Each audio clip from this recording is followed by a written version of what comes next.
दानवीर कर्ण की कथा अधिरथ उस शिशु की निरीह अवस्था पर करुणा करके उसे अपने घर ले आया और अपनी पत्नी राधा को दे दिया। राधा ने उसे बड़े प्रेम से पाला, इसी कारण वह कर्ण राधेय नाम से भी प्रसिद्ध हुआ। कर्ण के शरीर पर जन्म से ही कवच और कुंडल थे। वह बचपन से ही असाधारण था और शस्त्र विद्या में निपुण होता चला गया, किंतु उसका पालन पोषण सारथी के घर में हुआ था, इसलिए समाज में उसे सूतपुत्र कहा जाता था। कर्ण को धनुर्विद्या सीखने की बड़ी इच्छा थी। वह गुरु द्रोणाचार्य के पास गया, लेकिन उन्होंने उसे शिष्य बनाने से यह कहकर मना कर दिया कि वह क्षत्रिय नहीं है। तब कर्ण ने परशुराम जी के पास जाकर ब्राह्मण रूप धारण कर शस्त्र विद्या सीखी।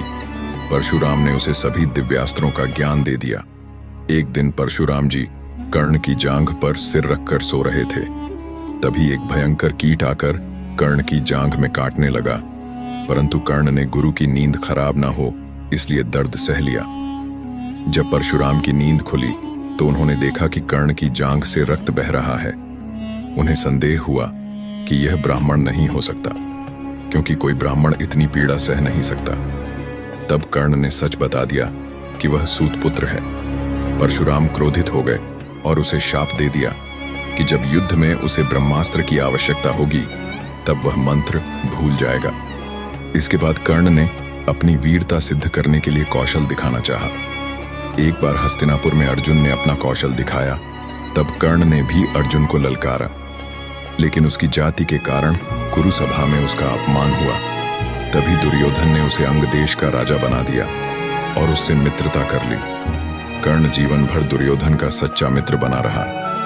महाभारत के युद्ध में कर्ण कौरवों की ओर से लड़ा। युद्ध के दौरान वह कई बार पांडवों पर भारी पड़ा। अंत में अर्जुन से उसका भीषण युद्ध हुआ।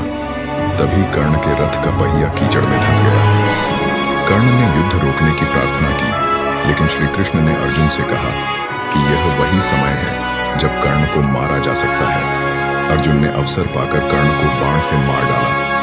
कर्ण की मृत्यु के बाद कुंती ने पांडवों को बताया कि कर्ण उनका सबसे बड़ा भाई था। यह सुनकर पांडव बहुत दुखी हुए।